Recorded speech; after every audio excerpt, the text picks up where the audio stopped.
Hello guys, इस video में हम सॉल्व करेंगे क्लास 11th एक्सरसाइज 9.2 के क्वेश्चन 12 को।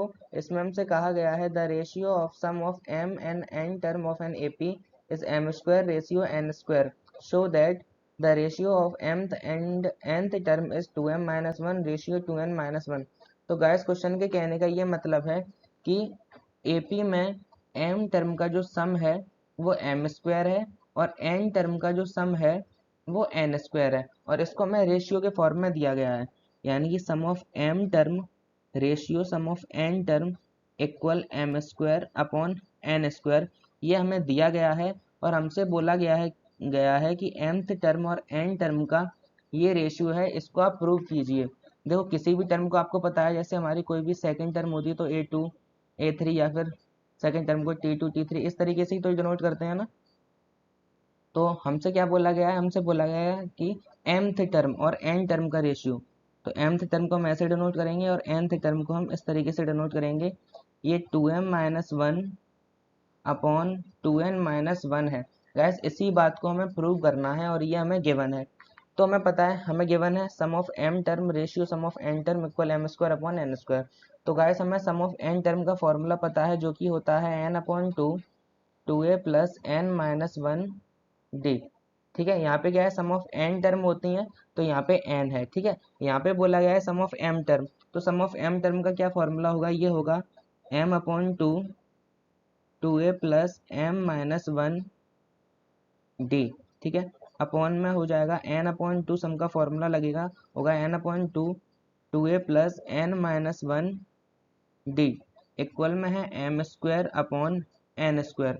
गाइस, हमने देखा कि क्या कुछ कट सकता है, तो आप देखो, यहाँ पे m है, यहाँ पे एम स्क्वायर है। एम स्क्वायर का क्या मतलब होता है, m इंटू एम। तो एक m से यहाँ पे एक m कटे जाएगा। इसी तरीके से यहाँ पे n स्क्वायर है और यहाँ पे n है, तो ये n से ये एक n कटे जाएगा। ठीक है, तो क्या बचेगा, ये बचेगा one upon two 2a plus m minus one d upon में one upon two 2a plus n minus one D equal में क्या बचेगा, m अपॉन n। देखो, ये वन अपॉन टू से वन अपॉन टू कैंसिल हो सकता है, तो हमने इसको भी काट दिया। अब हम क्या करेंगे गाइस, इस n हम क्रॉस मल्टीप्लाई करेंगे। n का इस तरफ मल्टीप्लाई कर देंगे और इसका m से मल्टीप्लाई कर देंगे, तो ये हो जाएगा guys n 2a plus m minus one D equal में इस तरफ यहाँ पे हम m से मल्टीप्लाई कर रहे हैं, तो ये हो जाएगा m into 2a plus n minus one D.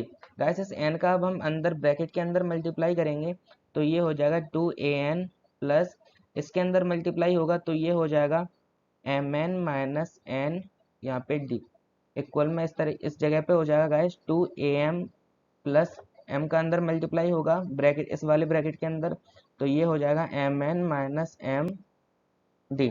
तो अब हम क्या करेंगे गाइस, पहले इसको मैं यहाँ पे इरेज कर देता हूँ। ठीक है, आपको पता तो चल गया है ना कि हमें क्या प्रूव करना है। ठीक है, इसको इस तरफ करते हैं। तो देखो क्या है, फिर से ये जो बना है इसको हम फिर से लिखते हैं, a n plus m N minus N d equal to A m plus m N minus m d. अब देखो, जो एक का एक अपनी अपनी कास्ट के जो है उनको हम एक तरफ कर देंगे। ये देखो, इसमें डी आ रहा है, इसमें डी आ रहा है, तो इसको हम इस तरफ लेके आते हैं।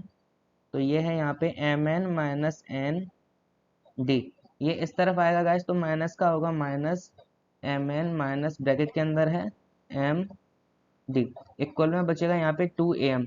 ये वाला जो ए एन है इसको हम इस तरफ लेके आए, तो ये माइनस का हो जाएगा, तो ये होगा minus two A N. Guys, हमने देखा कि इस पूरे में से हम डी कॉमन ले सकते हैं। डी हमने बाहर निकाल लिया, कॉमन ले लिया, अंदर क्या बचेगा, एम एन माइनस एन। इस माइनस, देखो ब्रैकेट हमने ओपन किया, तो ये माइनस साइन अंदर जाएगा इस ब्रैकेट के अंदर, तो ये हो जाएगा M N minus minus plus M equal में, देखो इसमें से हम टू ए कॉमन ले सकते हैं, तो हमने टू ए कॉमन ले लिया, अंदर बचा एम माइनस एन। अब देखो गाइस, ये प्लस का एम एन है, ये माइनस का एम एन है, ये आपस में कैंसिल हो जाएंगे, तो अंदर क्या बचेगा, अंदर बचेगा प्लस का एम और ये माइनस का एन, एम माइनस एन यहाँ पे बचा इक्वल में, यहाँ पे है टू ए एम माइनस एन। तो डी इक्वल हो जाएगा गाइस टू ए M minus N upon m minus N, इस m माइनस एन से m माइनस एन कैंसिल हो गया, तो d आ गया गाइस हमारे पास 2 टाइम्स ऑफ a। यहाँ से गाइस हमारे पास कॉमन डिफरेंस आ गया।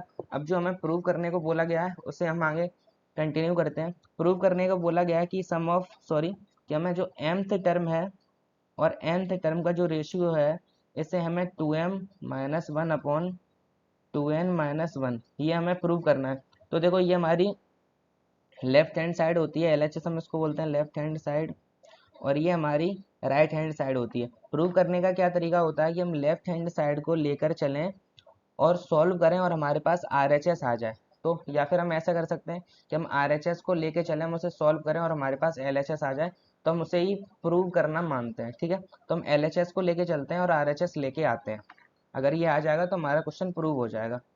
तो हम नेक्स्ट स्लाइड पे करते हैं, इस पे जगह नहीं है। तो ये हमारी LHS है गाइस। इसमें हमने देखा कि AM अपॉन AN, इसका क्या मतलब है कि ये mth टर्म है, ये nth टर्म है। तो गाइस जैसे कोई भी हमारी, जैसे मेरी सेकंड टर्म है तो A2 लिखूंगा मैं। अब इसका जनरल फॉर्म क्या होता है, A प्लस डी। ये कहाँ से आता है, तो हमारे पास फॉर्मूला होता है AN equal A plus N minus one D. तो अगर जैसे हमारी थर्ड टर्म है तो हम उसको A3 लिखेंगे, A प्लस यहाँ पे D है, ये n की जगह पे 3 हो जाएगा, 3 माइनस वन डी। तो ये हो जाएगा A प्लस टू डी। इसी तरीके से गाइस mth टर्म को हम क्या लिख सकते हैं, mth टर्म को हम लिख सकते हैं A plus m minus one d upon A plus nth term को हम लिखेंगे A plus n minus one D. Guys D हमारा आया था 2A।